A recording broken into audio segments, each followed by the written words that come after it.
నమస్కారం ఘంటారావానికి స్వాగతం. ముందుగా ప్రధాన అంశాలు. విద్యార్థులపై లాఠీ చార్జ్, విరాళాల చోరీపై చర్చకు విపక్షాల పట్టు. ఆందోళనతో ఉభయ సభల్లో కొనసాగుతున్న వాయిదాల పర్వం. అనిశ్చితి ఉన్నప్పటికీ భారత ఆర్థిక వ్యవస్థ బలంగా ఉందన్న ఆర్బీఐ. జీడీపీ వృద్ధి రేటు 6.7% అంచనా.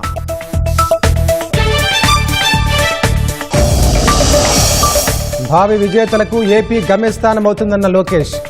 విశాఖలో సెంటర్ ఫర్ స్పోర్ట్స్ ఎక్సలెన్స్ కు భూమి పూజ.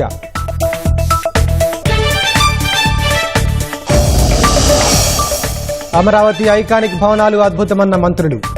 ప్రతి ఒక్కరూ వచ్చి రాజధాని నిర్మాణాలు పరిశీలించాలని ఆహ్వానం.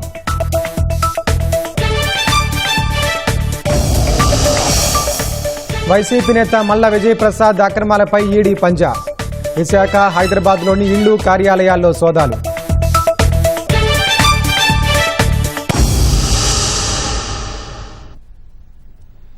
పశ్చిమాసియా ఉద్రిక్తతల వల్ల పెరిగిన ఇంధన ధరల ప్రభావంపై స్పష్టత వచ్చే వరకు వేచి చూడాలని నిర్ణయించిన ఆర్బీఐ వరుసగా 4సారి కీలకమైన రెపో రేటును యథాతథంగా ఉంచుతున్నట్లు ప్రకటించింది. ఆర్బీఐ గవర్నర్ సంజయ్ మల్హోత్రా నేతృత్వంలోని 6 సభ్యుల ద్రవ్య పరపతి విధాన కమిటీ తమ తటస్థ వైఖరిని కొనసాగించాలని ఏకగ్రీవంగా నిర్ణయించింది. ద్రవ్య పరపతి విధాన సమీక్ష నిర్ణయాలను సంజయ్ మల్హోత్రా వివరించారు. ఈసారి రెపో రేటులో ఎలాంటి మార్పు లేదని 5.25% వద్దే కొనసాగిస్తున్నట్లు వెల్లడించారు. ప్రపంచవ్యాప్తంగా అనిశ్చితి వాతావరణం ఉన్నప్పటికీ భారత ఆర్థిక వ్యవస్థ బలంగా ఉందని పేర్కొన్నారు. ప్రస్తుత ఆర్థిక సంవత్సరానికి దేశ జీడీపీ వృద్ధి రేటు అంచనాను 6.7%కి పెంచగా ద్రవ్యోల్బణం 5%గా నమోదు కావచ్చని ఆర్బీఐ అంచనా వేసింది. ఈ ఏడాది ఫిబ్రవరి, ఏప్రిల్, జూన్లో జరిగిన సమీక్షల్లోనూ వడ్డీ రేట్లను ఆర్బీఐ యథాతథంగా ఉంచింది.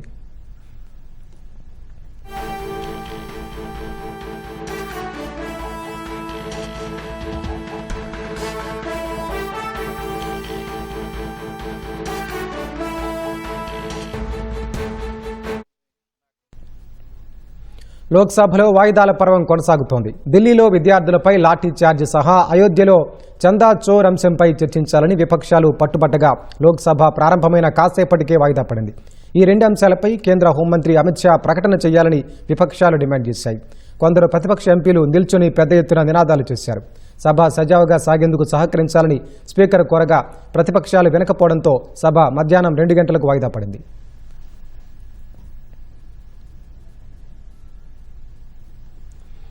జంతర్ మంతర్ వద్ద విద్యార్థులపై పోలీసుల లాఠీ చార్జ్, అయోధ్య రామమందిర విరాళాల నిధుల దుర్వినియోగం వంటి అంశాలపై ప్రతిపక్షాలు మరోసారి పార్లమెంటు వెలుపల ఆందోళన చేపట్టాయి. కేంద్ర హోంమంత్రి అమిత్ షాకు వ్యతిరేకంగా లోక్సభ ప్రతిపక్ష నేత రాహుల్ గాంధీ, ప్రియాంక గాంధీ వాద్రాతో పాటు పలువురు ప్రతిపక్ష ఎంపీలు నినాదాలు చేశారు. ఇటీవలి ఘటనపై అమిత్ షా సమాధానం చెప్పాలని బ్యానర్ ప్రదర్శించారు. పార్లమెంటు ప్రాంగణంలోని ప్రేరణ స్థల్ వద్ద ఉన్న మహాత్మా గాంధీ విగ్రహం నుంచి మకరద్వార్ వరకు పాదయాత్ర నిర్వహించారు. कदम में आके जवाब दो, जवाब दो, अमित शाह जवाब दो, अमित शाह इस्तीफा दो, इस्तीफा दो। की सरकार नहीं चलेगी, नहीं चलेगी, लाठी गोली की सरकार नहीं चलेगी। రాజ్యసభ సమావేశాలను ప్రత్యక్ష ప్రసారం చూద్దాం.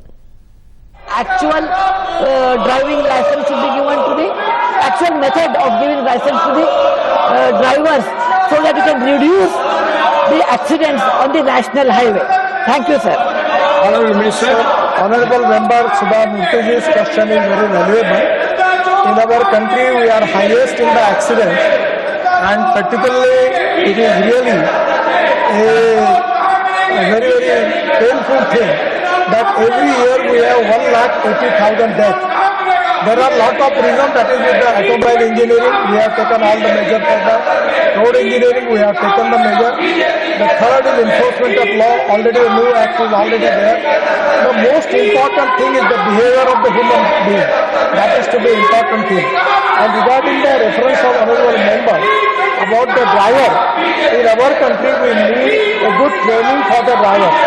So government has decided to open driving training school in the whole part of the country. We are already giving permission to 300 driving schools. We have the shortage of 22 lakh drivers in the country, and now this is the time.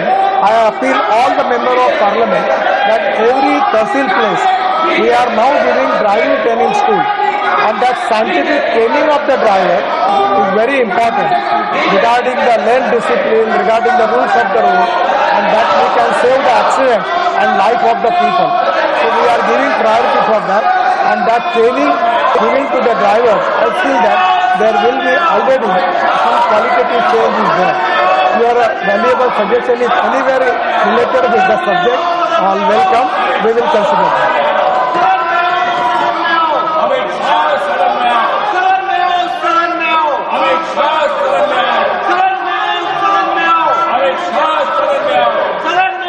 Now, fourth supplementary, Srimati Rekha Sharma ji.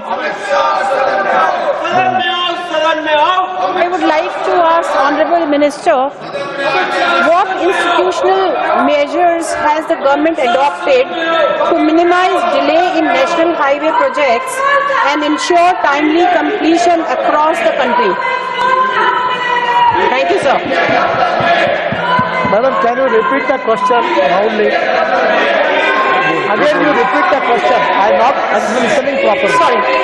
What institutional measures has the government adopted to minimize delays in national highway projects and ensure timely completion across the country?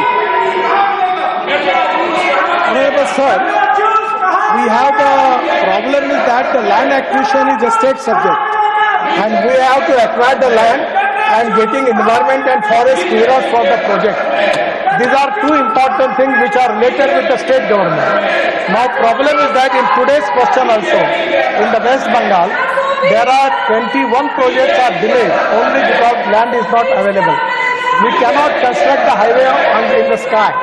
We need land, and that is exactly a big problem. But now we have taken a decision that without having 90% of the land in possession, we will not give them appointment date. And for that reason, now lot of improvement is there, and now I am confident that we have started the procedure that first of all we start the land acquisition process early, by which we can make it as early as possible. Then we have the meeting with the state chief minister. Already I have taken the review of all the state government, where minister, secretary, cabinet secretary, all are present. And because of follow-up from our side and their cooperation from their side, there is a lot of improvement. But ultimately, getting all type of clearances in timely, that is exactly the need of the hour. Sometimes, because of that reason, we have to face lot of losses, and crores of people's money is going to the west. So 100% we will try to avoid all these problems, and we will make the system transparent and make it as early as possible. Now, question number 192, Thire KR and Rajesh Kumar ji.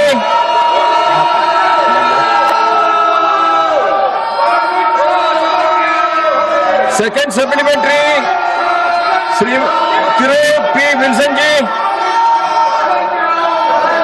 Honorable Minister, sir, with regard to the collection of tolls, sir, in some toll plazas, even after they recover the investment, like land acquisition, laying of roads, toll is nothing but a quid pro quo, but still the toll fees are charged regularly without any reduction. Will there be any constitution of any independent authority, because there are about 1,000 of toll plazas across the country? At least an independent authority can fix a toll fee by calculating what is the investment, what is the return, and what will be the reasonable toll fee. Thank you very much, Chairman, sir. Honorable Minister. Honorable sir, already our government has taken a very popular decision. There are a lot of people appreciating that now there is a pass for the whole year, only with 3,000 rupees, and because of that pass, your pass per train is coming only 15 rupees. So it is nothing. So there is lot of concession already given to the car owners, and there is no complaint, lot of satisfaction in the mind of the people, and now there is no problem. The problem important is that when we have to construct the express highway, the big construction, flyovers, tunnels, the capital cost is very high. we have lot of limitation in the government budget. And Visakha పశ్చిమ నియోజకవర్గ YCP సమన్వయకర్త మాజీ MLA మల్లా విజయ్ ప్రసాద్ ఇల్లు కార్యాలయాలపై ED పంజా విసిరింది. విశాఖపట్నం, హైదరాబాద్లోని ఆయన నివాసాలు, కార్యాలయాల్లో 5 చోట్ల ఏకకాలంలో దాడి చేసింది. ఈ ఉదయం నుంచి బీహార్కు చెందిన ఈడీ బృందం విశాఖలోని విజయ్ ప్రసాద్ ఇంట్లో సోదాలు జరుపుతోంది. వెల్ఫేర్ గ్రూప్ ఆఫ్ కంపెనీల చైర్మన్గా అవకతవకలకు పాల్పడిన కేసులో సోదాలు నిర్వహిస్తున్నట్లు సమాచారం. దాదాపు 3,000 కోట్ల రూపాయల అక్రమాలు జరిగినట్లు తెలుస్తోంది.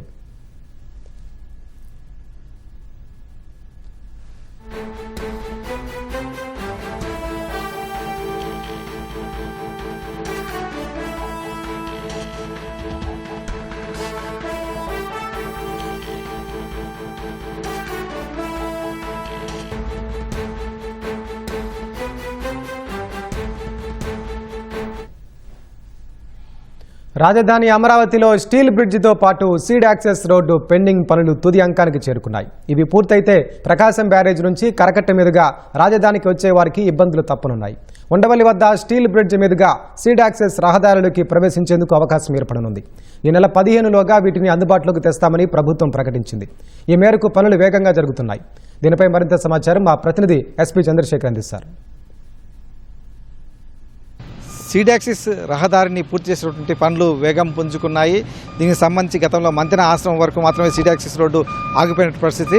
ఇప్పుడు ఆ వెంకటపాలెం మంతెన ఆశ్రమం నుంచి పూర్తిగా ప్రకాశం బ్యారేజీ వద్ద ఉన్నటువంటి ఉండ వరకు కూడా ఈ రహదారి నిర్మాణాన్ని అయితే పూర్తి చేసేందుకు ఎన్సీసీ సంస్థ చర్యలు చేపట్టింది. మనం చూస్తున్నాం 10ల సంఖ్యలో వాహనాలు, వివిధ రకాల వాహనాలను కూడా ఇప్పుడు రహదారిని నిర్మిస్తున్నటువంటి దృశ్యాలు కూడా మనం చూడవచ్చు.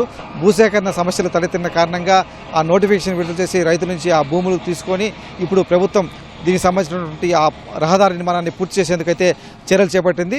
ఈ సీడ్ యాక్సిస్ రహదారి కొండవీటి వాగు వరకు, అలాగే ఉండవల్లి వద్ద ఉన్నటువంటి కృష్ణా డెల్టా కెనాల్ వర్క్స్ కూడా వెళ్తుంది. అక్కడ స్టీల్ బ్రిడ్జ్ ద్వారా విజయవాడకు అనుసంధానం చేసే దిశగా కూడా ప్రభుత్వము, సిఆర్డీఏ యంత్రాంగము, అమరావతి డెవలప్మెంట్ కార్పొరేషన్ చర్యలు చేపట్టాయి.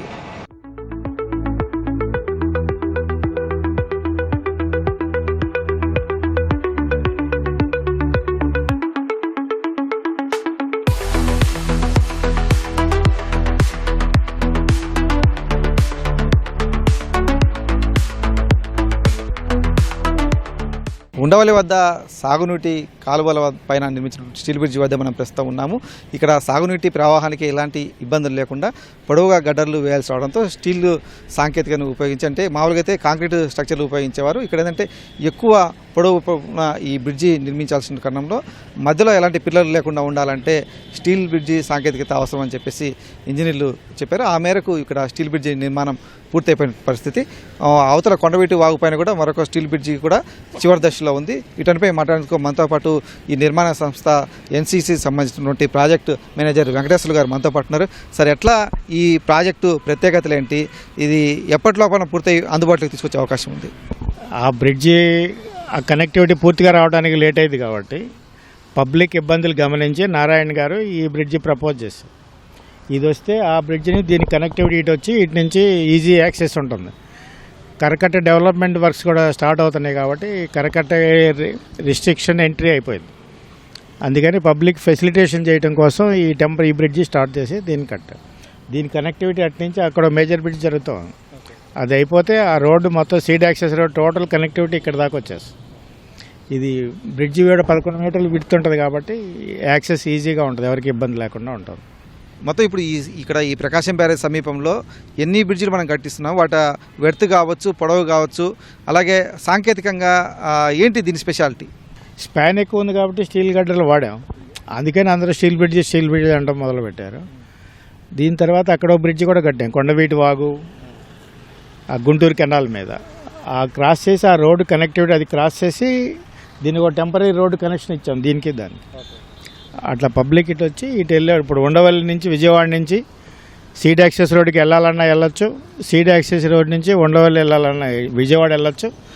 ఇంతకుముందు ఆ విలేజెస్లోంచి వెళ్ళి ఆ కార్నర్ల దగ్గర ట్రాఫిక్ ప్రాబ్లం ఇవన్నీ ఉన్నాయి. ఆ ఇబ్బందులన్నీ పోయి 10 నిమిషాల్లో క్యాపిటల్లో ఉండొచ్చు వీళ్ళు. అందుకని అందరికీ బోల్డ్ టైము సేవ్ అయింది, పబ్లిక్ కన్వీనియంట్ కూడా బాగుంటుంది. ఇప్పుడు రేపు 13న సీఎం గారు దీన్ని ఇనాగ్రేషన్ అనేది టార్గెట్. అది ఆ టార్గెట్లోనే వర్క్ చేస్తున్నాం. వర్షాల వల్ల కొంచెం ఇబ్బంది ఉన్నా కానీ బట్ విల్ కంప్లీట్ ఇట్. ఇప్పుడు ఆ సీడ్ యాక్సెస్ రోడ్ దగ్గర వెంకటపాలెం దగ్గర ఆగిపోయింది రోడ్డు అంతా కూడా అప్పట్లో. సో ఆ రోడ్డు కానీ లేకపోతే ఈ స్టీల్ బ్రిడ్జెస్ కానీ ఇవన్నీ ఎన్ని రోజుల్లో మనం పూర్తి చేయగలిగాం ఏంటి అసలు? ఆ బ్రిడ్జ్ అది 280 మీటర్ బ్రిడ్జ్, అది దాన్ని మనం 7 monthsలో కంప్లీట్ చేసాం. 2 బ్రిడ్జ్లు 7 monthsలో కంప్లీట్, ఇది 2 కలిపి 7. అది చాలా టార్గెటెడ్గా చేసాం. అది అమరావతి రాజధానికి రాజమార్గం అనుసంధానకు ఈ స్టీల్ బ్రిడ్జి చాలా కీలకం. ఎందుకంటే సీడ్ యాక్సిస్ రోడ్ అనేది ప్రధానమైనటువంటి రహదారి రాజధాని ప్రాంతంలో, దానికి విజయవాడ ప్రాంతం నుంచి అనుసంధానించడంలో ఈ స్టీల్ బ్రిడ్జి కీలకమనే చెప్పాలి. ఎందుకంటే గతంలో ఉన్నటువంటి ప్లాన్ ప్రకారం అయితే ఇంకా కొంత ఆలస్యం అవుతాయి పనుల ఉద్దేశంతో ప్రత్యామ్నాయంగా ఇప్పుడు ఇక్కడ స్టీల్ బ్రిడ్జి నిర్మించి ఈ పనులను కూడా పూర్తి చేస్తే కనుక రాజధానికి కనెక్టివిటీ సులువు అవుతుందని చెప్పేసి కూడా ప్రభుత్వం భావించి ఆ మేరకు పనులు చేపట్టి ఈ బకింగ్హామ్ కెనాల్ కావచ్చు, లేకపోతే కొండవీటి వాగు, గుంటూరు ఛానల్, ఇక్కడ ఈ 3 చోట్ల కూడా ఈ స్టీల్ బ్రిడ్జి నిర్మాణాలు పూర్తి చేసింది. ఇప్పుడు సీడ్ యాక్సిస్ రోడ్డుకు వీటిని అనుసంధానం చేయడం ద్వారా రాజధాని ప్రాంతానికి వెళ్ళేటువంటి ప్రజలకు కావచ్చు, అధికారులకు కావచ్చు, లేకపోతే ఈ ప్రాంతానికి వచ్చినటువంటి అతిథులు, పెట్టుబడిదారులందరికీ కూడా ఎంతగానో ఉపయుక్తంగా ఉంటుందని చెప్పేసి కూడా అధికారులు, ప్రభుత్వం భావిస్తోంది. కెమెరామెన్ అలీతో పూర్ణ Chandrasekhar, ETV news, Amaravati.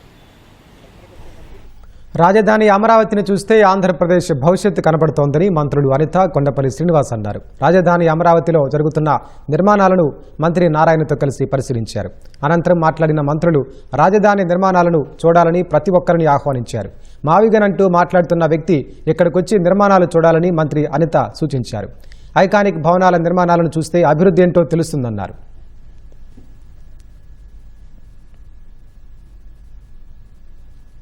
Buildings కానీ, ఒక అసెంబ్లీ బిల్డింగ్ కానీ, ఈరోజు ఇక్కడ మనం ఉన్నాం ఎమ్మెల్యే క్వార్టర్స్ కానీ, ఒక మినిస్టర్స్ క్వార్టర్స్ కానీ, ఎమ్మెల్సీ క్వార్టర్స్ కానీ, ఐఏఎస్ ఆఫీసర్ బిల్డింగ్లు కానీ, ఐపీఎస్ ఆఫీసర్ బిల్డింగ్లు కానీ, అదేవిధంగా అన్నీ కూడా ఒకే దగ్గర ఉండేటట్టుగా ఒక ఆఫీసు సెటప్లు కానీ ఇవన్నీ కూడా చూస్తూ ఉంటే ఇది కదా ఆంధ్రప్రదేశ్ భవిష్యత్తు అంటే, ఇది కదా ఎన్డీఏ కూటమి గవర్నమెంట్ మీద ప్రజలకున్న విశ్వాసాన్ని మేము అందరం కూడా నిలబెట్టుకుంటున్నామంటే. అంటే ఇలాంటి ఎస్టాబ్లిష్మెంట్ అన్నీ ఉన్న చోట తిరిగి అతను బుద్ధి లేకుండా మావిగన్ అని పేరు చెప్పి మళ్ళీ ఇంకొక కన్ఫ్యూషన్కి తెరలేపటం.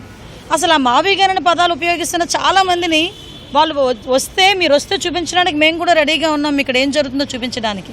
ఇక్కడ జరుగుతున్న ఐకానిక్ బిల్డింగ్స్ గురించి కానీ, స్ట్రక్చర్స్ గురించి కానీ, ఇప్పుడు గౌరవ మంత్రి గారు చెప్తున్నారు ఈ డిసెంబర్ కల్లా సుమారుగా 4,000 మందికి మేము హ్యాండ్ ఓవర్ చేస్తాం. నేను మావిగన్ అని మాట్లాడుతున్న ఆ పెద్ద మనుషులకి కూడా, పెద్ద మనుషులు అనే కన్నా అండ్ వాళ్ళకి కూడా కనీసం ఇంగితం లేని వ్యక్తులకి కూడా చెప్తున్నా ఈరోజు వాళ్ళు ఒక్కసారి వచ్చి చూడండి ఇక్కడ ఏం జరుగుతుందో.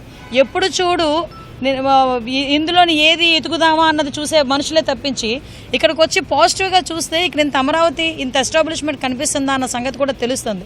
అడ్మినిస్ట్రేషన్ బ్లాక్ అని ఒక ఏరియా అంతా కూడా అడ్మినిస్ట్రేషన్ పెట్టడం, అలాగే క్వాంటమ్ ఎడ్యుకేషన్ వ్యాలీ అని కొంత పెట్టడం, అలాగే మెడికల్ సైడ్ ఒక కొంత బ్లాక్ పెట్టడం, అలాగే క్వాంటమ్ వ్యాలీకి కొంత బ్లాక్ పెట్టడం, ఒక వరల్డ్ క్లాస్ సిటీ నిర్మాణానికి ఏ రకంగా ప్లాన్ చేశారనేది ప్రత్యక్షంగా నేను డిస్ప్లేస్గా చూడడం జరిగింది.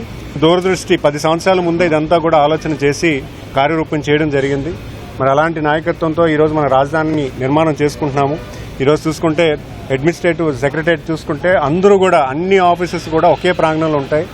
సామాన్యుడు ఎవరు ఏ ఇబ్బంది ఉన్నా కూడా వెంటనే ఆ సంబంధిత ఆఫీసర్స్ అందరూ కూడా ఒకే చోట ఉండడం జరుగుతుంది. అలాగే అడ్మినిస్ట్రేషన్లో కూడా నిర్ణయాలన్నీ కూడా అందరూ ఒకే చోట ఉంటారు కాబట్టి నిర్ణయాలు కూడా చాలా ఫాస్ట్గా ఉంటాయి. అన్ని బిల్డింగ్స్ కూడా రేపు డిసెంబర్ టార్గెట్గా పెట్టుకొని ఈరోజు ఎమ్మెల్యేస్కి ఆల్మోస్ట్ కంప్లీట్ అయిపోయింది, ఎమ్మెల్సీస్ కంప్లీట్ అయిపోయింది, మినిస్టర్స్ కూడా అవుతుంది. అలాగే ఉన్నటువంటి ఐపీఎస్, ఐఏఎస్ ఆఫీసర్స్ కూడా బిల్డింగ్స్ కంప్లీట్ అయిపోయి, గ్రూప్ 1 ఆఫీసర్స్ కూడా 50% అయిపోయింది. మిగతా ఉన్నటువంటి క్యాడర్ ఆఫీసర్స్ కూడా కంప్లీట్ అవుతుంది. కంపెనీస్ కూడా సుమారు 31,000 మంది అమరావతిలో పనిచేస్తున్నారు మన రాజధాని కోసం. ముఖ్యంగా నేను చెప్పేది ఏంటంటే మనం ప్రపంచ స్థాయిలో ఉన్నటువంటి అమరావతిని మనం నిర్మించుకుంటున్నాం. మన రాజధాని, మన అమరావతిని ప్రతి ఒక్కరూ కూడా భవిష్యత్తు కాలంలో అప్రిషియేట్ చేసేలాగా ఈరోజు గౌరవ ముఖ్యమంత్రి గారు కార్యరూపం చేస్తున్నారు. పెను ప్రభావం చూపిస్తోన్న అల్జీమర్స్ వ్యాధికి ఉపశమనం కలిగించేలా వైద్య పరిశోధనల కోసం మన రాష్ట్రానికి చెందిన ఓ విద్యార్థి అసాధారణ శాస్త్ర పత్రాన్ని తయారు చేశాడు. ఇటీవల లండన్ వేదికగా ప్రతిష్టాత్మక అల్జీమర్స్ అసోసియేషన్ ఇంటర్నేషనల్ కాన్ఫరెన్స్లో విజయవాడకు చెందిన ఉదయ్ చిన్నప్ప చేసిన 2 హైపోథెసిస్లు ఎంపికయ్యాయి. ఫిలిప్పీన్స్లో ఉదయ్ ఎంబీబీఎస్ 3వ సంవత్సరం చదువుతున్నాడు. దశాబ్దాల అనుభవం ఉన్న న్యూరో నిపుణులు మాత్రమే పాల్గొనే ఈ సదస్సుకు ఉదయ్ తన పరిశోధనలతో అందరి దృష్టిని ఆకర్షించాడు. అల్జీమర్స్ అనేది శరీర రోగనిరోధక శక్తి వైఫల్యం వల్ల ఒక ఇన్ఫెక్షన్ రూపంలో ఎలా మొదలవుతుందో వివరించాడు. ఇన్ఫెక్షన్ క్లియర్ కాకపోవడం వల్ల జరిగే న్యూరో ఇన్ఫ్లమేషన్ ఈ వ్యాధికి దారితీస్తుందని నిరూపించే ప్రయత్నం చేశాడు. ఉదయ్ ప్రతిభను గుర్తించిన అంతర్జాతీయ శాస్త్రవేత్తలు మెడిసిన్ పూర్తి కాగానే తమ టీంలో పనిచేసేందుకు అవకాశం కల్పిస్తామని భవిష్యత్ రీసెర్చ్ కొలాబరేషన్స్కు ఆహ్వానించారు. ఈ ఇన్ఫెక్షన్ లాగా స్టార్ట్ అయ్యి ఆ ఇన్ఫెక్షన్ అనేది బాడీ క్లియర్ చేయలేకపోతే గ్రాడ్యువల్గా అది న్యూరో ఇన్ఫ్లమేషన్ అయ్యి అక్కడ నుంచి టౌ ఫాస్ఫరలైజేషన్ ఇట్లాగా అయ్యి అల్జైమర్స్ కింద చేంజ్ అవుతుంది అన్నదే నా మోడల్. సో నేను ఇది ఆ ఎక్స్పర్ట్స్కి వాళ్ళకి చెప్పాక వాళ్ళు వచ్చేసి ఇది నా పిహెచ్డి థీసిస్ అనుకున్నారు. లేదు నేను యూజీనే అనేసి అంటే వాళ్ళు వచ్చేసి చాలా హ్యాపీ ఫీల్ అయ్యారు. ఎందుకంటే ఒక యూజీ వచ్చేసి అంతమంది పిహెచ్డీస్ ఇంకా న్యూరో ఎక్స్పర్ట్స్ మధ్యలో ఇట్లాంటి ఒక పేపర్ని ప్రజెంట్ చేస్తూ ఆ ప్రెజెంటేషన్ అంత కాన్ఫిడెంట్గా వాళ్ళు ఛాలెంజ్ చేస్తున్నా కానీ అన్నిటికీ ఆన్సర్ చేసి వాళ్ళ డౌట్స్ కానీ వాళ్ళు ఏదైతే అడుగున్నారో అన్నీ క్లియర్ చేయటం వల్ల సో నాకు ఇప్పుడు ఏంటంటే వాళ్ళు ఆల్రెడీ ఫ్యూచర్ కొలాబరేషన్కి ఆపర్చునిటీస్ ఇచ్చారు. మోడల్స్ ఏవైతే ఉన్నాయో ఆ మోడల్స్ని టెస్ట్ చేయాలి. ఆ టెస్ట్ చేసి ఇది వచ్చి లిటరేచర్ బేస్డ్ కాబట్టి దీన్ని ఇంకా టెస్ట్ చేసి ఈ మోడల్ కరెక్టే అనేసి ప్రూవ్ చేయగలిగితే we can get medicine into the market. Clinical ట్రయల్స్కి వెళ్తుంది ఆ మెడిసిన్ IgG3 ఏదైతే ఉందో అది ఒక ల్యాబ్తో కొలాబ్ అయ్యి ఈ మోడల్ని టెస్ట్ చేయడానికి నాకు ఫ్యూచర్ ఆపర్చునిటీస్ ఎట్లాగా వచ్చినా లేదా ఈ మోడల్స్ని టెస్ట్ చేయడానికి వచ్చినా I will be happy. El Nino ప్రభావంతో వర్షాభావ పరిస్థితులు నెలకొన్న సమర్థవంతమైన వాటర్ మేనేజ్మెంట్తో కాకినాడ జిల్లాలో రైతులకు సాగు తాగునీటిని అందిస్తున్నామని జగ్గంపేట ఎమ్మెల్యే జ్యోతుల నెహ్రూ చెప్పారు. సీఎం చంద్రబాబు ముందు చూపుతో నిర్మించిన పురుషోత్తపట్నం ఎత్తిపోతల పథకం ఎల్నినో సమయంలో వరంగా మారిందన్నారు. దీని ద్వారా ఏలేరుకు నీరు వస్తోందని తెలిపారు. ప్రస్తుత పరిస్థితుల్లో ఏలేరు ఆయకట్టు రైతులు నీటిని పొదుపుగా వినియోగించుకోవాలని ఎమ్మెల్యే జ్యోతుల నెహ్రూ సూచించారు. రైతాంగం అంతా కూడా చాలా బాధ్యతగా ఈ ఖరీఫ్ సీజన్ నీటిని చాలా జాగ్రత్తగా వాడుకుని పంటలు పండించుకోవాల్సినటువంటి బాధ్యత ప్రతి రైతు మీద ఉంది. ఏదైతే పురుషోత్తపట్నం ఎత్తిపోతల పథకం ఉందో చంద్రబాబు నాయుడు గారి యొక్క ముందు చూపుతో ఏర్పాటు చేసుకున్నటువంటి ఆ పథకం నుంచి వచ్చేటటువంటి నీటిని కృష్ణవరం లాకు ఎస్కేప్ దగ్గర నుంచి 1000 క్యూసెక్కుల లోపల ఉండే విధంగా దాన్ని మనం ఓపెన్ చేసుకోవడం జరిగింది. అది కాక ఏలేరు నుంచి 200 మనం వదులుతున్నటువంటి పరిస్థితి ఉంది. రెండవది పురుషోత్తపట్నం సెకండ్ స్టేజ్ ఉందో ఆ సెకండ్ స్టేజ్ లో 1400 క్యూసెక్కులు ఏలేరు రిజర్వేర్లోకి వెళ్తుంది. ఒక 12-13 టీఎంసీ నీటిని నిల్వ ఉంచుకునే పరిస్థితి ఉంటుంది. కృష్ణవరం ఎస్కేప్ దగ్గర నుంచి పిఠాపురం వరకు కూడా నీరు సక్రమంగా అందివ్వడానికి అవకాశం ఉంటుంది. ఈ టర్న్ సిస్టమ్ కొనసాగినట్టయితే ఆయకట్టు అంతటికి కూడా నీరిచ్చి పంటలు సమృద్ధిగా పండించుకోవడానికి అవకాశం ఉంటుంది. కాబట్టి దీన్ని అర్థం చేసుకోవాలని చెప్పేసి కోరుతున్నాను. కడప ప్రజలు గతంలో ఎన్నడూ లేని విధంగా నీటి ఎద్దడిని ఎదుర్కొంటున్నారు. ఎల్నినో ప్రభావంతో తీవ్రమైన వర్షాభావ పరిస్థితులు కొనసాగుతుండటంతో నీటి విడుదలపై అధికారులు ఆంక్షలు విధించారు. కొన్ని ప్రాంతాల్లో 2 రోజులకోసారి మరికొన్ని ప్రాంతాల్లో 3 రోజులకోసారి నీటిని విడుదల చేస్తున్నారు. గతంలో 4 గంటలు విడుదల చేసే నీరు ప్రస్తుతం 2 గంటలు మాత్రమే వదులుతున్నారు. నీటి సమస్యను అధిగమించేందుకు మైలవరం రిజర్వాయర్ నుంచి నీటిని విడుదల చేశామంటున్న కడప నగరపాలక సంస్థ కమిషనర్ భవానీ ప్రసాద్తో మా ప్రతినిధి శ్యామ్ ముఖాముఖి. కడప నగరంలో తాగునీటి సమస్య ఉంది. ప్రజలు పొదుపుగా నీటిని వాడుకోవాలని కడప నగరపాలక సంస్థ అధికారులు చెప్తున్నారు. దీనికి సంబంధించి మరిన్ని విషయాలు మనతో మాట్లాడడానికి కమిషనర్ భవానీ ప్రసాద్ గారు ఉన్నారు. సార్ నమస్తే. ప్రధానంగా కడపలో తాగునీటి సమస్య ఉందని చెప్పి మీరు ఈ మధ్యన ప్రకటించారు. ప్రస్తుతం కడపలో ఎట్లాంటి పరిస్థితి? కడపలో తాగునీటి సమస్య అంత తీవ్రతగా లేదు, కానీ తాగునీటిని సద్వినియోగం చేసుకోవాలని చెప్పి వాటర్ డిసిప్లిన్ సిస్టమేటిక్గా ఉండాలన్న ఉద్దేశంతోనూ, అదేవిధంగా మనకు కడప కార్పొరేషన్ పరిధిలో 4,23,000 మంది ప్రజలు ఉన్నారండి. వీరికి రోజుకు 50 MLD వాటర్ సప్లై చేయాలి. లింగంపల్లి వాటర్ దగ్గర మనకు మెయిన్ సోర్స్ అండి. అక్కడి నుంచి మనకు పంపింగ్ ద్వారా వాటర్ వస్తుంది. మైలవరం టు పెన్నా రివర్ నుండి ఆదినిమ్మాయిపల్లికి వచ్చిన తర్వాత అక్కడ కేసీ కెనాల్ ద్వారా లింగంపల్లి వాటర్ వర్క్స్కి వాటర్ చేరుకుంటుంది. అక్కడ క్రాస్ బండ్ ఏర్పాటు చేశామండి. ఆ క్రాస్ బండ్ ఏర్పాటు చేయడం వల్ల వాటర్ రివర్స్లో వస్తుంది. వచ్చినప్పుడు గండి ఇవన్నీ కూడా రెస్టోర్ అవుతుంది. వాటర్ రెస్టోర్ అయిన తర్వాత వాటర్ మనం యథాతథంగా ఇస్తాం. దాదాపు ఇప్పటికీ 4 days అయిపోయింది. ఇంకొక 5 daysలో వాటర్ లింగంపల్లికి రీచ్ అయిపోతుంది. ప్రస్తుతం ప్రొద్దుటూరు దాటిందండి వాటరు. సో దట్ ఇంకొక 5 డేస్లో లింగంపల్లిని రీచ్ అయిపోతారు. లింగంపల్లి రీచ్ అయిపోగానే వన్స్ వాటర్ రెస్టోర్ అయిపోయిన తర్వాత యథాతథ స్థితిలో ఇస్తాము. ఇప్పుడు కొన్ని చోట్ల 4 అవర్స్ ఇస్తున్నాం వాటర్. అలా కాకుండా 2 అవర్స్ చొప్పున రోజు మార్చి రోజు 2 డేస్కి ఒకసారి ఇవ్వమని ఆదేశించారు. దాని ప్రకారం ఇప్పుడు రోజు మార్చి రోజు ఇస్తున్నాం, కాకపోతే అవర్స్ తగ్గించాం. ప్రధానంగా కడపకు నీటి వనరు పెన్నా నది. ఈ పెన్నా నదిలో నీరు లేకపోవడము, వర్షాలు లేకపోవడంతోనే ఈ పరిస్థితి వచ్చిందని మనం భావించవచ్చు. అవునండి, అదేనండి పరిస్థితి. అయితే కాకపోతే మైలవరం రిజర్వాయర్ నుంచి 300 క్యూసెక్స్ వాటర్ ప్రస్తుతం రిలీజ్ చేస్తున్నారు. మైలవరం గేటుకు రిపేర్లు ఉన్నప్పటికీ కలెక్టర్ గారి యొక్క ఆదేశాల మేరకు ఎస్సీ ఇరిగేషన్ వారు దాన్ని కొద్దిగా వాయిదా వేసి ఫస్ట్ అయితే వాటర్ రిలీజ్ చేసేసారండి. సో మైలవరం రిజర్వాయర్ నుంచి మనకు 300 క్యూసెక్స్ వాటర్ వచ్చేస్తుంది. ఈ మైలవరం నుంచి కడపకు రావడానికి 4-5 రోజులు పడుతుందని చెప్తున్నారు. ఈ నీరు మనకు సఫిషియెంట్ గా మనకు సరిపోతుందని మనం భావించవచ్చు. 3 నెలలు సఫిషియెంట్గా సరిపోతుందండి. తర్వాత అవసరమైనప్పుడు మెరుగు గండి నుంచి వీటి నుంచి వాటర్ రిలీజ్ చేస్తారు. కొందరు నుంచి ఒకసారి కొందరు వాటర్ వచ్చిందంటే వాళ్ళు తప్పనిసరి పరిస్థితులు మనకు రిలీజ్ చేస్తుంటారు. సో ఓవర్కమ్ అవుతామండి. ప్రస్తుతం చాలా కడప నగరంలో, అది కూడా శివారు కాలనీలు కావచ్చు, చాలా ప్రాంతాల్లో నీళ్లు చాలా తక్కువ వస్తున్నాయి. అది కూడా 2-3 రోజులకు ఒకసారి, 3 రోజులు 4 రోజులకు ఒకసారి కూడా వస్తున్నాయని చెప్పి కంప్లైంట్లు వస్తున్నాయి. ఎంతవరకు వాస్తవం? లేదండి, రోజు మార్చి రోజు ఆల్టర్నేటివ్ డే ఇస్తున్నాం. కొన్ని చోట్ల అయితే రోజు కూడా ఇస్తున్నాం. రోజు కూడా 2 పూట్లు ఇస్తున్నటువంటి కాలనీస్ కూడా ఉన్నాయి ప్రస్తుతానికి. టైల్ ఎండ్ పాయింట్స్ మీరు అన్నట్టు ఊరు చివరి ప్రాంతంలో ఎక్కడైతే మా సర్వీస్ లైన్స్ ఎక్కువ డిస్టెన్స్ ఉన్నదో అక్కడ కొన్ని సమస్యలు వస్తాయి. ప్రజల్లో కూడా అండి, ప్రజలను కోరేది ఈ సందర్భంగా దయచేసి వాటర్ వదిలినప్పుడు మీరు మోటార్లు వేసి వాటర్ డ్రా చేసేస్తున్నారు. డ్రా చేయడం వల్ల టైల్ ఎండ్ పాయింట్కి రీచ్ అవ్వడానికి టైం పడుతుంది. ఎవ్వరు కూడా మా పైప్ లైన్స్కి మోటార్లు బిగించకూడదు.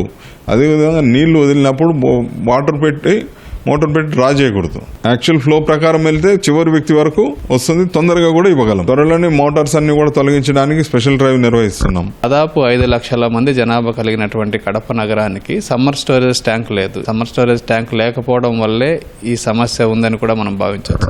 మనకు అమృత్ 2.0లో 532 కోట్లకు వాటర్ పంపింగ్ ద్వారా తీసుకొస్తున్నారు. 95 MLD per day treatment plant కూడా రెడీ అవుతా ఉంది.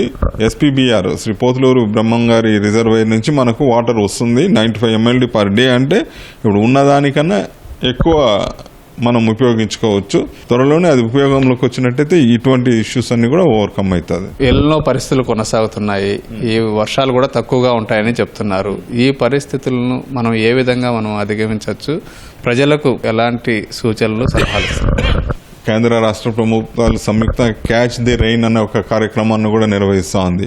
ప్రతి నీటి బొట్టును ఒడిసి పట్టండి, నీటిని వృధా చేయకండి అని చెప్పేసి కేంద్ర రాష్ట్ర ప్రభుత్వాలు సంయుక్తంగా ప్రచారం కూడా చేస్తూ ఉంది. మేము ప్రజలను కోరేది ఒకటే, ఒక చుక్క నీళ్లను మనం తయారు చేయలేము, కానీ సహజ వనరులైనటువంటి వాటర్ని సరైన వాటర్ మేనేజ్మెంట్ ద్వారా వినియోగించుకుంటే ఇటువంటి సమస్యలన్నింటినీ కూడా ఓవర్కమ్ చేయొచ్చు. ఇది కడప నగరపాలక సంస్థ కమిషనర్ భవానీ ప్రసాద్ గారు చెప్తుంది. కెమెరామెన్ జగదీష్తో షా, మీటివ్ న్యూస్, కడప. విజయనగరం జిల్లా వంగర పోలీస్ స్టేషన్లో ఓ వ్యక్తి బ్లేడ్తో గొంతు కోసుకుని ఆత్మహత్యాయత్నానికి పాల్పడ్డాడు. తలగాం గ్రామానికి చెందిన కిమిడి సునీల్ 2 ఏళ్ల క్రితం సీతారాంపురానికి చెందిన ఓ యువతిని ప్రేమించి పెళ్లి చేసుకున్నాడు. వీరికి ఒక కుమారుడు ఉన్నాడు. సునీల్ కుటుంబంతో విశాఖపట్నంలో ఉంటూ ప్రైవేట్ ఉద్యోగం చేస్తున్నాడు. భర్త సునీల్తో పాటు అత్తమామలు కొన్నాళ్లుగా అదనపు వరకట్నం కోసం తనను వేధిస్తున్నారంటూ భార్య పోలీసులకు ఫిర్యాదు చేసింది. ఇరువురికి కౌన్సిలింగ్ ఇచ్చేందుకు పోలీసులు స్టేషన్కు పిలిపించారు. అయితే ఎస్ఐ తనపై దురుసుగా ప్రవర్తించి ఇబ్బంది పెట్టారన్న మనస్తాపంతో సునీల్ పోలీస్ స్టేషన్లో ఆత్మహత్యాయత్నానికి పాల్పడినట్లు బంధువులు ఆరోపిస్తున్నారు. తీవ్ర రక్తస్రావం కావడంతో సునీల్ను రాజాం ప్రైవేట్ ఆసుపత్రికి తరలించారు. మా బాబుది లవ్ మ్యారేజ్. అదే స్టేషన్లో పెళ్లికి ఒప్పుకోమన్నాడు, కానీ అయినా ఒప్పుకున్న తర్వాత పెళ్లి చేయకపోతే కేసు అన్నారు. పెళ్లి చేసి మీ మీద కేసు ఉండదు అన్నారు. పోయిన పెద్దలు పెట్టి పెళ్లి చేయిస్తాను. పెళ్లి చేసిన తర్వాత వరకట్నం కేసు పెట్టింది. వరకట్నం కేసు అని మా తల్లి ముగ్గురు మీద దీని మీద పెట్టింది, పోపియా కేసు. పోపియా కేసుకు మేము పెద్దల కాడికి వచ్చాం. మీరు చేయమంతే కదా మేము చేసాము. ఇప్పుడు పోపియా కేసు పెట్టింది, ఏజ్ చిన్నదని పెళ్లి చేస్తారన్నారు. మీరు న్యాయం చెప్పరా అన్నయ్య, మీ ముందు పెళ్లి అయిందంటే మీరు భూమి రిజిస్ట్రేషన్ ఇస్తే భూమి దానికి ఇస్తేనే మీరు కేసు వెనక్కి వాపస్ తీసుకుంటా అన్నారు. పోనీ మీకు నచ్చినట్టు మీరు చెయ్యండి, మాకైతే న్యాయం చేయండి అంటే ఒక్క పిల్లకి మాత్రమే 50 సెంట్లు భూమి రిజిస్ట్రేషన్ చేశారు. నా కొడుక్కి, నాకు, నా మొగుడికి ఎవరికి లేకుండా, పుట్టిన పిల్లడికి కూడా లేకుండా దాని ఒక్కరికే చేశారు.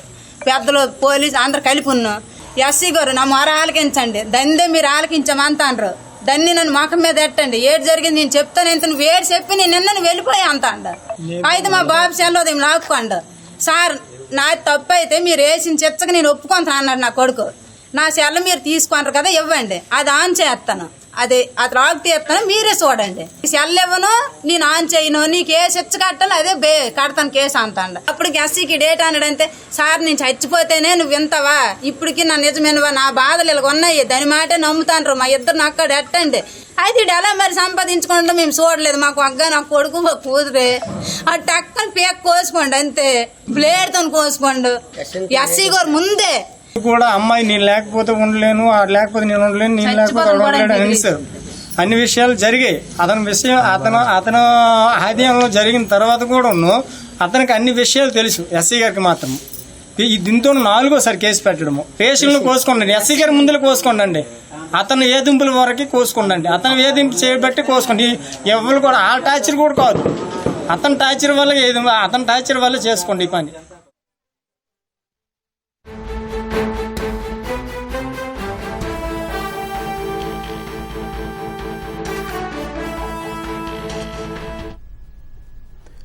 తాజా అంశాన్ని చూస్తున్నాం. తూర్పుగోదావరి జిల్లా దేవరాపల్లిలో జగన్ పర్యటన సామాన్యులకు చుక్కలు చూపిస్తోంది. వైసీపీ కార్యకర్తల అత్యుత్సాహంతో జనం ఇబ్బందులు పడుతున్నారు. మరింత సమాచారం మా ప్రతినిధి రమణ అని తెలుసుకుందాం. రమణ, చెప్పండి, అక్కడ జగన్ పర్యటన దృష్ట్యా అక్కడ పరిస్థితి ఎలా ఉంది? తూర్పుగోదావరి జిల్లా గోపాలపురం నియోజకవర్గం దేవరపల్లిలో జగన్ పర్యటన కొనసాగుతూ ఉంది. సరిగా 10:30 గంటలకు ఇక్కడికి హెలికాప్టర్లో ఇక్కడికి చేరుకున్నారు జగన్. చేరుకున్న వెంటనే పెద్ద ఎత్తున చేరుకున్నటువంటి కార్యకర్తలు ఆ హెలిప్యాడ్ వద్దకి ఒక్కసారిగా దూసుకుపోయారు. దీంతో తోపులాట కూడా చోటు చేస్తుంది. దీంట్లో బ్యారికేడ్స్ మొత్తం ఇరగొట్టి ఒకసారిగా లోపలికి వెళ్లడంతో కొంత భద్రతా పరంగా సమస్య కూడా ఎదురైంది. దీంతో స్వల్ప తోపులాట అనంతరం ఆ పార్టీ నేతలందరూ కూడా కొద్దిగా పరిస్థితిని సర్దుమణించి జగన్ ను ర్యాలీ వైపు తీసుకెళ్లారు. ర్యాలీగా దాదాపు 2.6 కిలోమీటర్ 2.5 కిలోమీటర్ల మేర దేవరపల్లి ఊరు మీదుగా జగన్ ర్యాలీ చేస్తూ ఉన్నారు. పెద్ద ఎత్తున కార్యకర్తలను పలు ప్రాంతాల నుంచి కూడా రప్పించిన పరిస్థితి ఉంది. వారందరూ కూడా ర్యాలీగా వస్తూ ఇక్కడ పొగాకు కొనుగోలు కేంద్రం వద్దకు చేరుకున్నారు కొద్దిసేపటి క్రితమే. అయితే ఈ ర్యాలీలో చూస్తే కనుక ఇటు వైసీపీ కార్యకర్తలు పెద్ద ఎత్తున అత్యుత్సాహం ప్రదర్శించారు. చాలా మంది కార్యకర్తలు అంటే సామాన్య ప్రజానికానికి ఇబ్బంది పట్టే విధంగా వ్యవహరించారు. దీంతో చాలా మంది బైకులు సైలెన్సర్లు తీసివేసి పెద్ద ఎత్తున శబ్దాలు చేస్తూ నిర్లక్ష్యంగా ప్రమాదకరంగా బైకులు నడిపారు. దీంతో ఈ శబ్దాలకు తాళలేక ప్రజలు అలాగే వాహనదారులు చాలా అవసరం పడిన పరిస్థితి ఉంది. పలు చోట్ల ఇటు దేవరపల్లిలో ఉన్నటువంటి కూడలలో ప్రత్యేకించి రౌండ్ గా నిలబడి బైకులతో సైలెన్సర్లు తీసేసి పెద్ద పెద్ద శబ్దాలు చేసి కంట్లు వేశారు. వీటంటే కూడా వాళ్ళందరూ కూడా సెల్ ఫోన్లను చిత్రీకరించి వాటిని రీల్స్ కూడా చేసిన పరిస్థితి ఉంది. దీంతో ఇటు పూర్తిగా వాహనాల రాకపోకలను పూర్తిగా ఆపివేయగా ఇటు సామాన్య ప్రయాణికులు అలాగే ప్రజలు కూడా ఇబ్బందులు పడ్డారు. మొత్తంగా 2.5 కిలోమీటర్ల మేర భారీగా బల ప్రదర్శనగా ఈ ర్యాలీ అనేది జరిగింది. అయితే ఇప్పుడు పొగాకు కొనుగోలు కేంద్రం వరకు జగన్ చేరుకున్నారు. ఇది పొగాకు కొనుగోలు కేంద్రంలోకి వెళ్లి అక్కడ ఉన్నటువంటి రైతులతో ముఖాముఖి చేయాలని ఇదివరకు నిర్ణయించారు. దీంతో లోపలికి అనుమతించాలని చెప్పి కోరుతున్నాను. అయితే జగన్ మాత్రం లోపలికి పోలీసులు అనుమతిస్తున్నారు. అయితే మిగిలిన కార్యకర్తలందరూ కూడా ఒకసారిగా లోపలికి వెళ్లాలని చెప్పేసి పోలీసులతో వాగ్వాదానికి దిగిన పరిస్థితి కనిపిస్తుంది. అయితే పోలీసులు కేవలం రైతులు, అది కూడా గుర్తింపు కార్డులో పాస్బుక్లు ఉన్నవారు మాత్రమే లోపలికి అనుమతిస్తామని, ఆ మేరకు ఎవరిని కూడా అనుమతించమని, అలాగే జగన్ తో పాటు కొద్ది మందిని మాత్రమే అనుమతిస్తామని చెప్పేసి ఆ మేరకు అనుమతించిన పరిస్థితి ఉంది. అయితే కార్యకర్తలు మాత్రం పోలీసులు తప్పనిసరిగా తమ అందరినీ కూడా లోపలికి అనుమతించాలని కొంత వాగ్వాదాన్ని జరుగుతున్న పరిస్థితి ఉంది. అయితే ఈ ర్యాలీతో మొత్తంగా దాదాపు 2.5 గంటల పాటుగా ఈ ర్యాలీ అనేది కొనసాగుతోంది. ఈ ర్యాలీలో ఈ సామాన్య ప్రజానికులు అయితే చాలా ఇబ్బందులు పడుతున్న పరిస్థితి ఉంది. ఇటు పూర్తి స్థాయిలో ఇటు దేవరపల్లి మీదుగా వెళ్ళేటువంటి ఆర్టీసీ బస్సులు అలాగే ఇతర వాహనాలన్నీ కూడా పూర్తిగా నిలిపివేశారు. పోలీసులు కూడా ఈ ర్యాలీ వల్ల అదే షెడ్యూల్ ప్రకారం అయితే ఒక అర్ధ గంటలోనే ఈ ర్యాలీ పూర్తి చేస్తామని చెప్పేసి షెడ్యూల్ ఇవ్వడం జరిగింది. అయితే దాదాపు 2.5 గంటల పాటు ఈ ర్యాలీ కొనసాగించడం బల ప్రదర్శనకు వేదికగా దీన్ని మలచడంతో స్థానికులు అలాగే వాహనదారులు ప్రజలైతే ఇబ్బందులు పడ్డారు. ప్రస్తుతం అయితే పర్యటన కొనసాగుతుంది. ప్రస్తుతం కొద్దిసేపట్లోనే పొగాకు బోర్డులోకి వెళ్లి రైతులతో జగన్ మాట్లాడుతున్నారు. వారి సమస్యలను తెలుసుకుని ఆ తదుపరి ప్రెస్ మీట్ ద్వారా వారి యొక్క డిమాండ్లు వివరిస్తున్నారు. రమణ, ఈ పర్యటనలో దొంగల చేతివాటం వచ్చినట్టుగా మనకు తెలుస్తోంది. ఒక వ్యక్తి నుంచి 4.5 గ్రాముల బంగారం గొలుసు దొంగలించినట్టుగా దొంగలించగా పోలీసు కంప్లైంట్ చేసినట్టుగా నమోదైనట్టు తెలుస్తుంది. మరి పోలీసుల పర్యవేక్షణ ఎలా కొనసాగుతోంది? అయితే పోలీసులు పర్యవేక్షణ ఉన్నప్పటికీ కూడా కార్యకర్తలు చాలా వరకు అంతా తామై వ్యవహరిస్తున్న పరిస్థితి ఉంది. జగన్ కాన్వాయ్ చుట్టుముట్టి పెద్ద ఎత్తున చూసుకుంటూ ఇంత అత్యుత్సాహం అయితే ప్రదర్శిస్తూ ఉన్నారు. ఈ క్రమంలోనే కార్యకర్తలు అభివాదం చేస్తున్న పరిస్థితుల్లో కార్యకర్తలు ఒక్కసారిగా జగన్ కాన్వాయ్ పెద్ద ఎత్తున రావడంతోనే కొంత గుర్తు తెలియని దుండగులు కూడా కొంత చేతివాటం ప్రదర్శించిన పరిస్థితి ఉంది. గౌడ సంఘం నాయకుడు పి ప్రసాద్ మెడలో 4.5 తులాల బంగారు చైన్ గుర్తు తెలియని వ్యక్తులు దొంగలించారు. అదేవిధంగా చాలా వరకు ఈ తోపులాటల్లో చూస్తే కనుక కొంత ఇబ్బందికర పరిస్థితి ఏర్పడింది. కార్యకర్తలు పరస్పరం చూసుకోవడము, అదేవిధంగా జగన్ కాన్వాయ్ వద్దకు వెళ్లి సీఎం అంటూ పెద్ద ఎత్తున నినాదాలు చేస్తూ కొంత ఇబ్బందికర పరిస్థితి ఏర్పడినట్టు నాయకులు కూడా చాలా ఇబ్బంది పడిన పరిస్థితి ఉంది. కొంతమంది నాయకులు జగన్ వెంట కూడా వేయలేని పరిస్థితిలో ఉంది. అయితే కార్యకర్తల అత్యుత్సాహంతో ప్రజలతో పాటు నాయకులు కూడా ఆ ఇబ్బందులు పడిన పరిస్థితి ఉంది. అయితే కొంతమంది అంటే మా విలువ చూసినటువంటి ఇది ప్రసాద్ మెడలో 400 తులాలు బంగారు చైన్ అనేది ఇప్పటివరకు ఎదుగు చూస్తుంది. ఇంకా ఎన్ని ఉన్నాయనేది కూడా మరికొద్ది సేపట్లో తెలియదు. అయితే కొంతమంది దుండగులు ఈ రద్దీని దృష్టిలో పెట్టుకుని చేతివాట ప్రదర్శించి పలువురి వద్ద దొంగతనం చేసినట్టుగా కూడా ఫిర్యాదులు వచ్చాయి. పోలీసుల పర్యవేక్షణ కొనసాగుతుంది. ఎంతవరకు ఈ సమావేశం ఉండబోతుంది? పోలీసుల పర్యవేక్షణ చూస్తే కనుక పెద్ద ఎత్తున భద్రతా పరంగా అయితే పోలీసులు పటిష్ట ఏర్పాట్లు చేయడం జరిగింది. ప్రత్యేకించి దేవరపల్లి చుట్టుపక్కల ఉన్నటువంటి అన్ని మార్గాలను కూడా ప్రత్యేకంగా పర్యవేక్షణ చేస్తూ ఉన్నారు కార్యకర్తలు కానీ. అదేవిధంగా అనుమానాస్పద వ్యక్తులు ఎవరు కూడా లోపలికి పెద్ద ఎత్తున వెళ్లకుండా అంటే కేవలం క్రమబద్ధీకరిస్తూ అనుమతించిన మేరకు మాత్రమే వారిని అనుమతించిన పరిస్థితి ఉంది. అయితే ఎట్లాంటి ఇబ్బందికర పరిస్థితులు తలెత్తకుండా ఉండేలా పోలీసులకు పెద్ద ఎత్తున మోహరించి బ్యారికేడ్లను ఏర్పాటు చేసి అలాగే వాహనాలను కూడా ఎప్పటికప్పుడు క్రమబద్ధీకరిస్తూ ఉన్నారు. అయితే ఈ పోలీసులు కూడా చాలా వరకు వాళ్ళ యొక్క విధులకు ఆటంకం కలిగించినటువంటి పరిస్థితులు కొన్ని చోట్ల తలెత్తిన పరిస్థితి ఉంది. కార్యకర్తలు పోలీసులు కొంత రద్దీని నియంత్రించే క్రమం అదే కాన్వాయ్ తొందరగా ముందుకు తీసుకెళ్లే విధంగా ప్రయత్నించినప్పటికీ కూడా పోలీసులు మన కార్యకర్తలు అదేవిధంగా నేతలు కూడా సహకరించని పరిస్థితి ఉంది. దీంతో పోలీసులు కూడా ఏమీ చేయలేని పరిస్థితి నెలకొంది. దీంతో ఎప్పటికప్పుడు పోలీసులు ప్రజల డ్రోన్ల ద్వారా పర్యవేక్షణ చేస్తూ ఎక్కడ ఎలాంటి అవాంఛనీయ ఘటనలు జరగకుండా చర్యలు తీసుకుంటూ ఉన్నారు. అయినప్పటికీ కూడా కార్యకర్తలు కావచ్చు అలాగే నేతలు కూడా పోలీసులకు సహకరించని పరిస్థితి ఇక్కడ స్పష్టంగా కనిపిస్తోంది. రైతులు సామాన్యులు వాళ్ళ స్పందన ఎలా ఉంది? రైతులైతే పెద్ద ఎత్తున ఇక్కడికి వస్తారని ఆశించినప్పటికీ కూడా రైతులు పెద్ద ఎత్తున రాని పరిస్థితి ఉంది. అయితే ఎక్కువ మంది కార్యకర్తలే కనిపిస్తున్న పరిస్థితి ఉంది. పలు చోట్ల నుంచి తూర్పుగోదావరి జిల్లా అలాగే అంబేద్కర్ కోనసీమ జిల్లాల నుంచి పెద్ద ఎత్తున నేతలందరూ కూడా వైసీపీ కార్యకర్తలు ప్రజలను తరలించారు. అయితే పొగాకు రైతులు సంఖ్య తక్కువగానే కనిపించింది. రైతులందరూ కూడా రైతు వాళ్ళని కూడా ఆకుపచ్చని కండువాలు ధరించి వస్తున్న వారు తక్కువ మందిలో కనిపించారు. ఎక్కువ మంది వైసీపీ కార్యకర్తలు కనిపిస్తున్నారు. అయితే ఇక్కడికి కొంతమంది మాత్రమే అలౌ చేశారని కూడా చెబుతూ ఉన్నారు. వారందరికీ కూడా ఇప్పుడు రైతులు ఎవరైతే ఉన్నారో అదేవిధంగా పబ్లిక్ లో కొనుగోలు కేంద్రంలో వచ్చినటువంటి రైతులు కూడా వాళ్ళతో ఉన్నటువంటి రైతులతోనే జగన్ వారితో సమావేశమై వాళ్ళ యొక్క సమస్యలను తెలుసుకున్నట్టుగా పార్టీ నేతలు చెబుతున్నారు. ధన్యవాదాలు రమణ.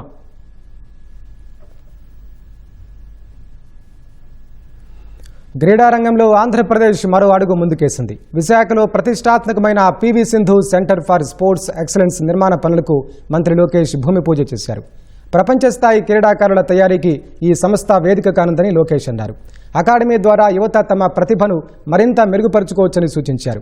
అన్ని క్రీడలకు కేంద్రంగా అకాడమీని తీర్చిదిద్దాలనేది సీఎం ఆలోచనని లోకేష్ అన్నారు. ఈ కార్యక్రమంలో ప్రముఖ బ్యాడ్మింటన్ క్రీడాకారిణి పివి సింధు, మంత్రి రాంప్రసాద్ రెడ్డి, టీడీపీ రాష్ట్ర అధ్యక్షుడు పల్లా శ్రీనివాసరావు పాల్గొన్నారు.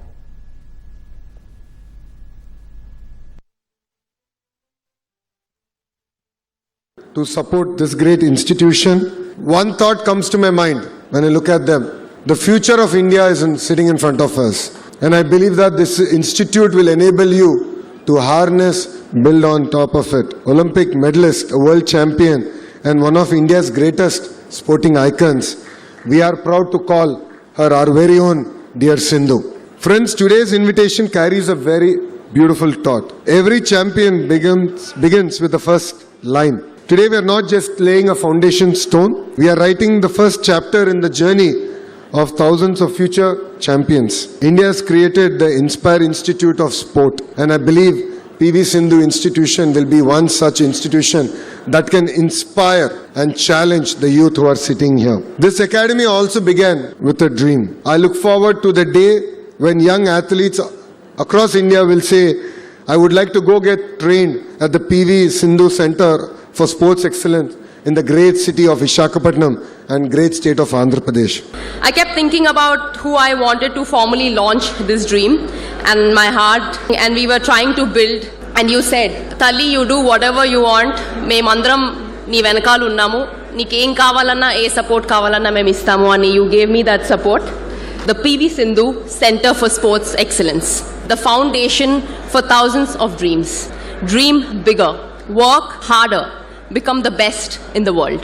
Our one sport became 7 core sports. They will be able to experience close to 9 sporting disciplines before choosing their direction. The new vision includes an indoor 25-meter shooting range where children can train in the 25-meter discipline. We believe it will be the first facility of its kind in Andhra Pradesh, right here in Visakhapatnam. The 25-meter swimming pool coming up here is built by Mirta Pools from Italy, the same company responsible for pools at Olympic competition venues, including Paris 2024. It belongs to Visakhapatnam, it belongs to Andhra Pradesh, it belongs to India, and to every young person who will arrive carrying nothing but their dream. Guntur తూర్పు YCP మాజీ MLA Sheikh Mohammed Mustafa కుమారుడు ముబషీర్ను వైద్య పరీక్షల నిమిత్తం పోలీసులు నూజివీడు ప్రభుత్వ ఆసుపత్రికి తీసుకొచ్చారు. ఏలూరు జిల్లా కొయ్యలగూడానికి చెందిన పొగాకు వ్యాపారి కుమారుడితో పాటు మరో 2 కిడ్నాప్ చేసిన కేసులో ముబషీర్ని పోలీసులు అదుపులోకి తీసుకున్నారు. తమపై కిడ్నాప్ కేసు నమోదు చేశారని తెలుసుకున్న ముబషీర్ దాదాపు 8 రోజులు అజ్ఞాతంలో ఉన్నాడు. నిన్న శంషాబాద్ విమానాశ్రయం సమీపంలో ముబషీర్ను పోలీసులు అరెస్టు చేసి నూజివీడు తీసుకొచ్చారు. న్యాయమూర్తి ముందు హాజరుపరిచే క్రమంలో వైద్య పరీక్షల నిమిత్తం ఆసుపత్రికి తరలించారు.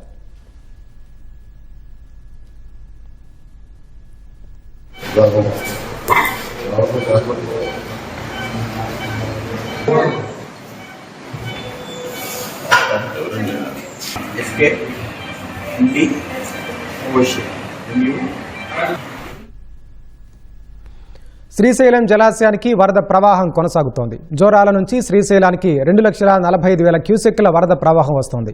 శ్రీశైలం జలాశయం పూర్తి స్థాయి నీటి మట్టం 885 అడుగులు కాగా ప్రస్తుత నీటి మట్టం 863.90 అడుగులకు చేరింది. శ్రీశైలం జలాశయం పూర్తి స్థాయి నీటి నిల్వ 215 టీఎంసీలు కాగా ప్రస్తుతం 118 టీఎంసీల నీటి నిల్వ ఉంది. శ్రీశైలానికి వరద ప్రవాహం కొనసాగుతుండటంతో ఎడమగట్టు జల విద్యుత్ కేంద్రంలో విద్యుత్ ఉత్పత్తి ప్రారంభించారు. విద్యుత్ ఉత్పత్తి చేసి 4,267 క్యూసెక్ల నీటిని నాగార్జున సాగర్కు విడుదల చేస్తున్నారు. కల్వకుర్తి ఎత్తిపోతల పథకానికి 800 క్యూసెక్ల వరద నీరు వదులుతున్నారు.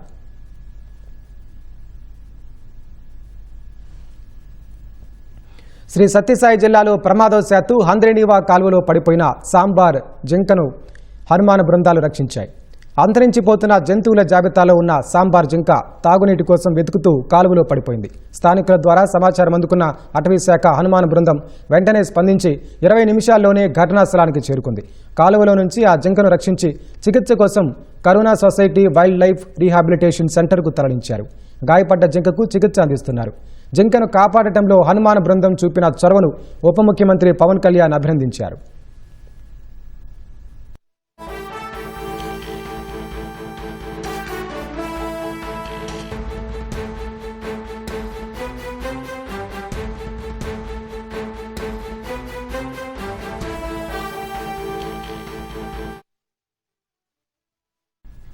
చెప్పుల తయారీ కర్మాగారంలో కూలీగా పనిచేసే వ్యక్తికి ఏకంగా 3.282 కోట్ల జీఎస్టీ పన్ను బకాయిలు చెల్లించాలని నోటీసు రావడం తీవ్ర కలకలం రేపింది. ఈ ఘటన తమిళనాడులోని తిరుపత్తూరు జిల్లాలో వెలుగులోకి వచ్చింది. అంతేకాకుండా ఆ బకాయిల కారణంగా ఆయన బ్యాంకు ఖాతాను కూడా అధికారులు ఫ్రీజ్ చేసినట్లు తెలియడంతో బాధితుడు షాక్కు గురయ్యాడు. ఎలాంటి వ్యాపారం చేయలేదని కోట్ల రూపాయల పన్ను బకాయిలు ఎలా వచ్చాయో అర్థం కావడం లేదని ఆవేదన వ్యక్తం చేస్తున్నారు. లక్ష్మణన్ ఓ ప్రైవేటు పాదరక్షల కర్మాగారంలో కార్మికుడిగా పనిచేస్తున్నాడు. కుటుంబ అవసరాల కోసం తన భార్య బంగారు ఆభరణాలను ఓ ప్రైవేటు బ్యాంకులో తాకట్టు పెట్టి రుణం తీసుకున్నాడు. ఇటీవల ఆ రుణాన్ని పునరుద్ధరించేందుకు బ్యాంకుకెళ్లగా తన ఖాతాను ఫ్రీజ్ చేసినట్లు బ్యాంక్ అధికారులు తెలిపారు. కారణం ఏంటని అధికారులను ప్రశ్నించగా అసలు విషయం వెలుగులోకి వచ్చింది. కోయంబత్తూరులో తన పేరుతో ఓ ఉక్కు కంపెనీ నడుస్తోందని, ఆ సంస్థపై 3.82 కోట్ల జీఎస్టీ బకాయిలు ఉన్నందున ఖాతాను ఫ్రీజ్ చేసినట్లు బ్యాంకు సిబ్బంది వివరించారు. ఈ పరిణామంతో నివ్వెరపోయిన లక్ష్మణన్ తానెప్పుడూ స్టీల్ కంపెనీ నిర్వహించలేదని చెప్పాడు. ఈ వ్యవహారంపై పూర్తి స్థాయిలో దర్యాప్తు చేసి తన పేరును దుర్వినియోగం చేసిన వారిపై కఠిన చర్యలు తీసుకోవాలని జీఎస్టీ అధికారులను కోరాడు. ఇదే జిల్లాలో ఇటీవలి రోజుల్లో ఇలాంటి ఘటనలు మరిన్ని వెలుగులోకి రావడం ఆందోళన కలిగిస్తోంది. అమాయకుల పేర్లను దుర్వినియోగం చేస్తున్న మోసగాళ్లను గుర్తించి కఠిన చర్యలు తీసుకోవాలని స్థానికులు అధికారులను కోరుతున్నారు.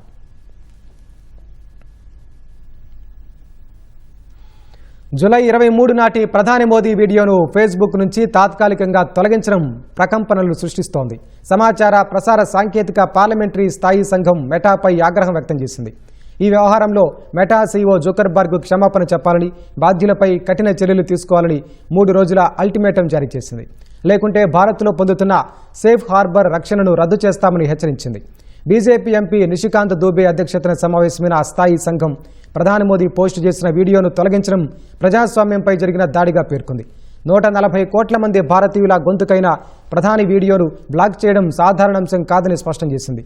కేవలం మెటా మాత్రమే కాకుండా Google, YouTube, X, WhatsApp, Instagram, Snapchat తదితర సామాజిక మాధ్యమాలన్నీ భారత చట్టాలకు లోబడి కార్యకలాపాలు సాగించాలని స్థాయి సంఘం స్పష్టం చేసింది. ముఖ్యంగా చిన్నారులపై లైంగిక వేధింపుల మెటీరియల్, మహిళలపై జరుగుతున్న నేరాలకు సంబంధించిన కంటెంట్పై కఠినంగా వ్యవహరించాలని మెటాను ఆదేశించింది.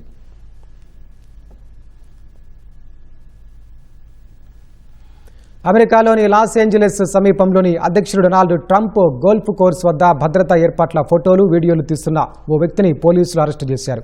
నిందితుడి జేబులో 16 రౌండ్ల మ్యాగజైన్ ఉండగా అతని కారులో లోడ్ చేసిన పిస్టల్ను అధికారులు స్వాధీనం చేసుకున్నారు. నిందితుడి ఇంట్లో సోదాలు నిర్వహించగా భారీ సంఖ్యలో ఆయుధాలు, మందుగుండు సామగ్రి, బాడీ ఆర్మర్, వివాదాస్పదంగా రాసి ఉన్న నోట్బుక్లు లభ్యమయ్యాయి. రిపబ్లికన్ నేషనల్ కమిటీ నిధుల సేకరణ విందు కోసం ట్రంప్ గోల్ఫ్ కోర్సుకు రానున్న క్రమంలో ఈ అరెస్టు జరగడం కలకలం రేపింది. నిందితుడిపై ఇప్పటికే ఓ దోపిడీ కేసు ఉన్నట్టు తెలుస్తోంది. 2025లో ఫ్లోరిడా కంట్రీ క్లబ్లో ట్రంప్ను హత్య చేసేందుకు ఓ వ్యక్తి ప్రయత్నించగా పోలీసులు అరెస్టు చేశారు.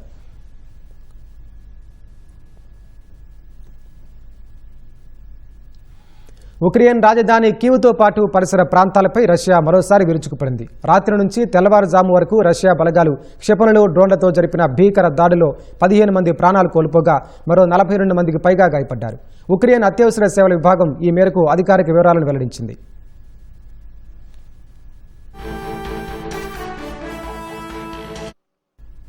ఉక్రెయిన్పై రష్యా దాడులు కొనసాగుతున్నాయి. కీవ్ చుట్టుపక్కల ప్రాంతాల్లో రష్యా దాడుల వల్ల భారీ ప్రాణ ఆస్తి నష్టం సంభవించింది. కీవ్ పరిసర ప్రాంతాల్లోనే 14 మంది మరణించగా 27 మంది గాయపడ్డారు. బ్రోవారీ, బుచా, ఫాస్టివ్ జిల్లాల్లోని పలు ప్రాంతాల్లో భారీ అగ్ని ప్రమాదాలు చోటు చేసుకున్నట్లు అత్యవసర సేవల విభాగం తెలిపింది.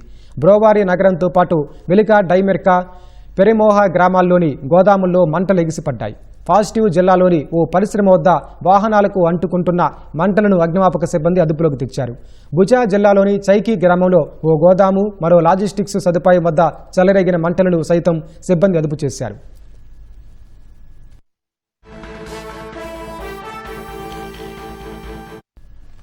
అటు కీవ్ నగరంలో ఒకరు చనిపోగా 15 మంది గాయపడ్డారని కీవ్ సిటీ మిలిటరీ అడ్మినిస్ట్రేషన్ ప్రకటించింది.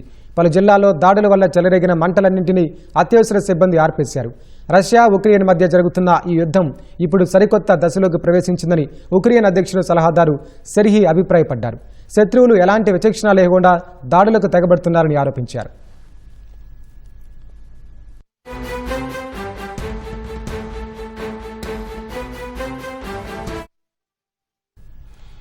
ఇరాన్ అధ్యక్షుడు మసూద్ పెజెష్కియాన్, ఆ దేశ సుప్రీం లీడర్ ముస్తఫా ఖమేనీల మధ్య జరిగిన ఒక రహస్య భేటీ ప్రస్తుతం తీవ్ర చర్చనీయాంశంగా మారింది. టెహరాన్లోని ఒక అజ్ఞాత ప్రదేశంలో నల్లటి అద్దాలున్న కారు వెనక సీట్లో ఈ సమావేశం జరిగింది. అయితే కారులో తీవ్రమైన చీకటి ఉండటంతో పాటు కనీసం కరచాలనానికి కూడా భద్రతా సిబ్బంది ఇద్దరు నేతలను అనుమతించలేదు. ఆ చీకటిలో సుప్రీం లీడర్ ముఖం కూడా కనిపించకపోవడం, కేవలం ఆయన మాటలు మాత్రమే వినిపించడంతో పెజెష్కియాన్ తీవ్ర అసంతృప్తికి లోనయ్యారని తెలుస్తోంది. ఆ కారులో తనతో మాట్లాడింది నిజంగా ఖమేనీయేనా కాదా అని పెజెష్కియాన్ అనుమానం వ్యక్తం చేసినట్లు స్థానిక నివేదికలు చెబుతున్నాయి. ఇరాన్ ఐఆర్జీసీ దళాల తీరుపై అసంతృప్తితో ఉన్న పెజెష్కియాన్ రాజీనామా చేస్తారని ఇటీవల హెచ్చరించారు. ఈ క్రమంలోనే సుప్రీం లీడర్తో ఆయన భేటీ కావడం ప్రాధాన్యం సంతరించుకుంది.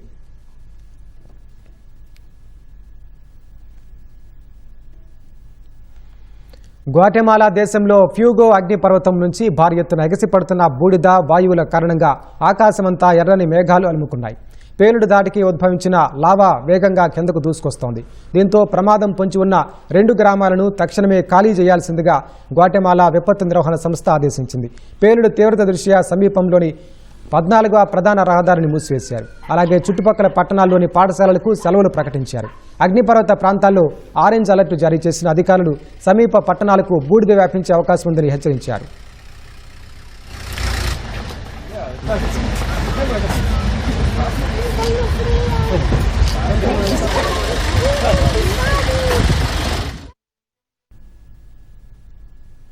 దక్షిణ ఉక్రెయిన్లోని కేర్సన్ నగరంలో ఓ సామాన్య కూరగాయల వ్యాపారిని ఓ డ్రోన్ వెంబడించి మరీ దాడి చేయడం తీవ్ర కలకలం రేపుతోంది.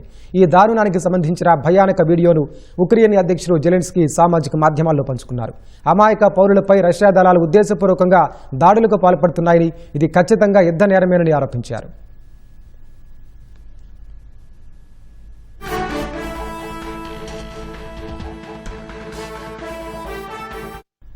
ఈ భయానక డ్రోన్ దాడిలో బాధితులైన యూరి అనే వ్యాపారి ప్రాణాలను అరచేతిలో పట్టుకుని పరుగులు తీయాల్సిన పరిస్థితి ఏర్పడింది.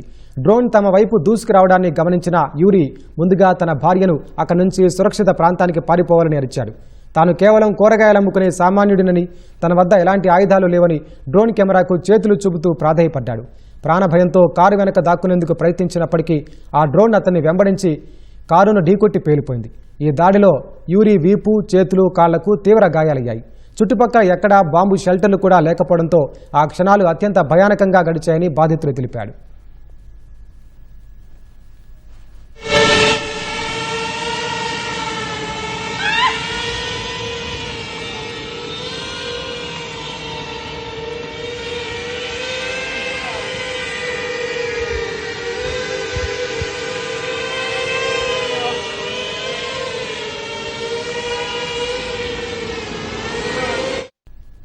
ఈ ఘటనపై ఉక్రెయిన్ అధ్యక్షుడు జెలెన్స్కీ తీవ్రస్థాయిలో విరుచుకుపడ్డారు. సామాన్య పౌరులను చంపడం, హింసించడం ద్వారా రష్యన్ సైనికులు రాక్షసానందం పొందుతున్నారని ఆరోపించారు.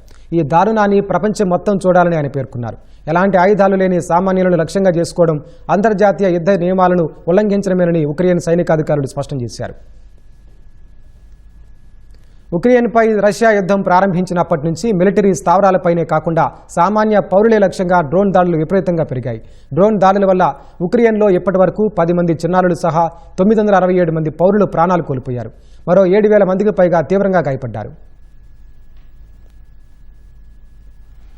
71 ఏళ్ల భర్త తన భార్య కోసం ఏకంగా ఒక బావిని తవ్వాడు. మధ్యప్రదేశ్లోని సాగర్ జిల్లా ఇమాలియా గ్రామానికి చెందిన అజబ్ తన భార్యకు జరిగిన అవమానాన్ని తట్టుకోలేక 7 ఏళ్ల పాటు శ్రమించి ఈ బావిని తవ్వాడు. ఒకరోజు అజబ్ భార్య సదరాని నీటి కోసం ఓ బావి దగ్గరికి వెళ్లగా అక్కడ ఆమెను కొందరు మహిళలు అవమానించారు. దీంతో తీవ్రంగా చెలించిపోయిన భర్త అజబ్ స్వయంగా ఒక బావిని తవ్వాలని నిర్ణయించుకున్నాడు. బావి తవ్వే విషయంలో ఆయన ఎవరి సాయం కోరలేదు. తానే స్వయంగా పారా గుణపంతో ఒంటరిగా బావి తవ్వినట్లు స్థానికులు చెబుతున్నారు. ప్రస్తుతం ఈ బావి గ్రామస్తుల దాహర్తిని తీరుస్తుండగా అధికారులు దీన్ని స్వాధీనం చేసుకుంటారేమోనని అజబ్ దంపతులు ఆందోళన వ్యక్తం చేస్తున్నారు.